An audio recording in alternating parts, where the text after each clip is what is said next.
Pleasant greetings to you. Alam ba ninyo kung sino ang unang gumamit ng telepono sa Bible? Mahirap hulaan yan. Si Pedro po. Bakit? Di ba may denial si Peter? Mahirap i-translate yung joke na yan sa English. But here is another question. Do you know the first person ever recorded to suffer from AIDS in the New Testament? We just heard about him. He is the rich man in Jesus' parable of the rich man and Lazarus.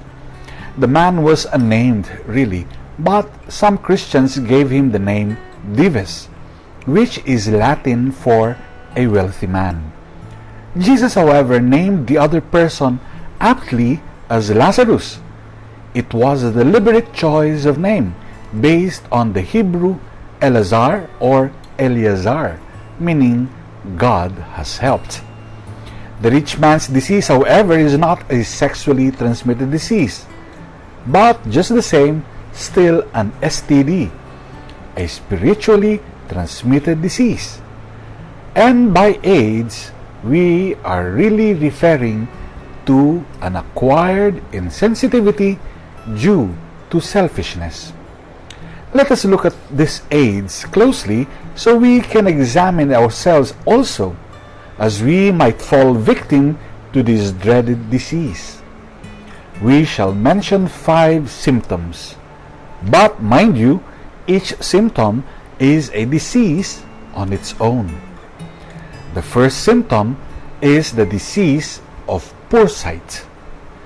This symptom is present in self-righteous people. Well, I call them the dapat, or you must, you ought people. Their self-righteous attitude make them open their mouth to always preach. May ganyan mga tao always preachy, di ba? Kung minsan, nagsha-sharing kunyari ng personal experiences, tapos maya-maya sinesermonan ka na pala.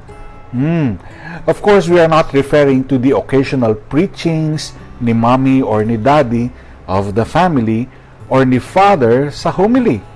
We are referring to an attitude of self-righteousness. And you would notice them when they speak. Kasi ang favorite choice of word nila, dapat. Dapat kasi grade mo sa math, line of 9 nagmana nga sa iyo, no, ang anak mo. Dapat kasi nursing ang kinuha mo walang pera dyan sa music. And many more examples. Yes, sometimes we hold on to our opinions like a bulldog. Don't get me wrong. Sa mga matters of faith and morals, may mga dapat dyan. But even then, sometimes truth that we hold on to can be very blinding. Remember, it is always better to be kind than to be right. Of course, it is best to be both kind and right. Kaya, handle the truth with care and compassion. And kung wala kang nakikita kundi ang pangit at mali sa kapwa mo, then you are suffering from poor sight. Poor sight is a disease by itself. The prophet Amos tells us, "Woe to the complacent in Zion! The sin of the rich man was that he never noticed Lazarus. He accepted him as a part of the landscape of life." So, how do we cure this? By having the eyes of faith. Saint Teresa of Calcutta tells us, each one of the poor is Jesus in disguise. The challenge for each of us then is to ask God to heal our blindness. The second symptom is the disease of poor hearing. When we close our ears to the cry of the poor, this is the sin of the rich man in Jesus' parable. When we only choose to listen to what gives us pleasure, that itself is a disease. When we select to listen only to the teachings of Christ and His church that agree with our irregular moral situations, that is poor hearing. Kapag sinabi nating walang ibang tama kundi ang sinasabi ko, kaya makinig ka na lang sa akin, then we have the disease of poor hearing. So, how do we cure this? By having the ears of love. Saint Teresa of Calcutta tells us, before you speak, it is necessary for you to listen, for God speaks in the silence of the heart. The challenge for each of us then is to ask God to train our heart to listen, because listening is the first condition of loving. The third symptom is the disease of poor taste. You know, selfishness makes one dense. Hence, easily one loses the zest for life. One loses interest in other people. The resultant behavior, wala ka ng gana sa buhay, especially in one's faith and spiritual life. People with poor taste are insensitive and complacent people. They seek only to satisfy their tastes, their senses, their stomachs, their bodies, their skin, in spite of the poverty and misery around them. Poor taste also manifests itself in one's reading materials, what one listens to, what one watches, what one talks about. Poor taste manifests itself in what one says and how one says them to others, even how one jokes.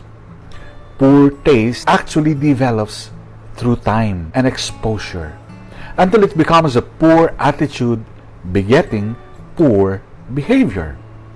So how do we cure this? By having the taste of God. Saint Teresa of Calcutta reminds us, words which do not give the light of Christ increase the darkness. Yet again, the saint tells us, kind words can be short and easy to speak, but their echoes are truly endless. The challenge for each of us then is to examine the poor tastes we have grown accustomed to. Re-educate our taste for godly things in words and deeds. The fourth symptom is the disease of poor sense of touch. People afflicted by the disease of poor sense of touch spend so much for their comfort and entertainment. They are out-of-touch people. They have no sense of responsibility and solidarity. They are touch-and-go people. They may also be indifferent to the needs of the affected. They are disaffected, don't-touch-me kind of people. The first letter of John challenges us. If someone who has worldly means sees a brother in need and refuses him compassion, how can the love of God remain in him? So, how do we cure this? By feeling for ourselves the touch of hope. Saint Teresa of Calcutta reminds us the biggest disease today is not leprosy or tuberculosis, but rather the feeling of being unwanted. The challenge for each of us then is to re-examine ourselves. Saan ka na ba namamanhid? Sa kasamaan? Sa kasalanan? Sa kabutihan ng Diyos? O sa mga narinig mo sa misa? God's challenge for us is to resensitize our hearts by allowing God to touch us again. The final symptom is another disease. But I will first let you guess this. You think it might be easy, but it's really not. We have already seen the diseases affecting our senses of sight, hearing, taste, and touch. We are down to the final symptom of A.I.D.S. in Christians. Can you guess it? 2 words. The first word starts with P. The second starts with R. Okay, can you guess it? Filipinos will say, sirit na. By the way, did you know that Siritna actually has an English origin? It is the Tagalogized version of share it. Good to know. The fifth symptom of acquired insensitivity due to selfishness is the disease of puro reklamo. If you complain that I did not say what language it was, but that's my point. You are a complainer. Once during a TV interview, Mother Teresa was faced with a heckler who said, "You love the poor, that's fine. But how about the immense riches of the Vatican and the Church?" Mother Teresa looked straight at the interviewer and said, "Sir, you are not a happy man. Something is eating you. You don't have any peace within you." At that, the heckler wilted, and she continued, "You should have some faith." "And how do I get that?" asked the man. "You should pray," she said. "But I cannot pray," said the man. "Then I'll do it for you. But on your part, you should try to give people around you a smile. A smile touches other people. It brings some of the reality of God into our lives." End of their conversation. Take note that self-pleasers are most likely to become frequent complainers. So, how do we cure this?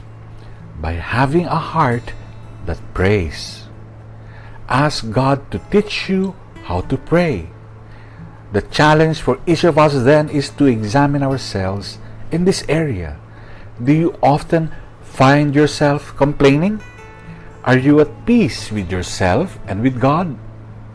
Do you count your blessings? Do you pray? These final words of Saint Teresa of Calcutta for this lesson are truly challenging our beings to the core.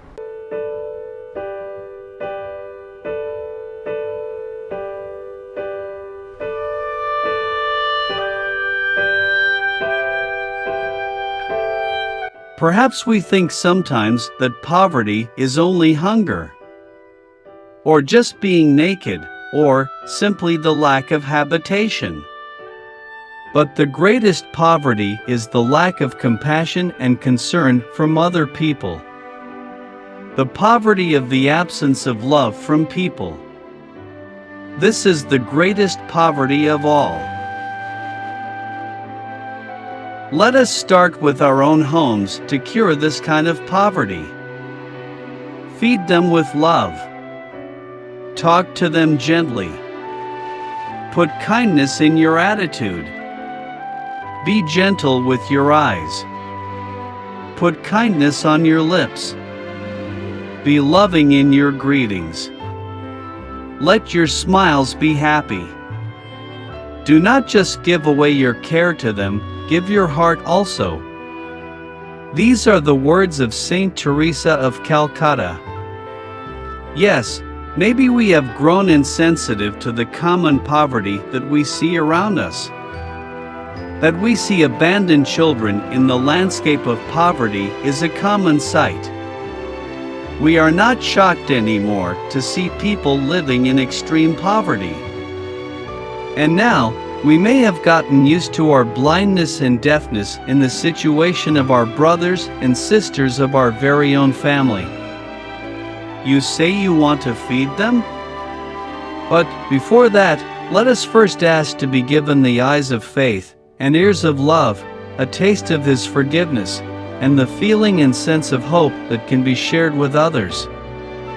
Let us ask for a loving, listening, and a prayerful heart. Only then can we give them Jesus, the Holy Eucharist. May God heal us in our acquired insensitivity due to selfishness. Amen.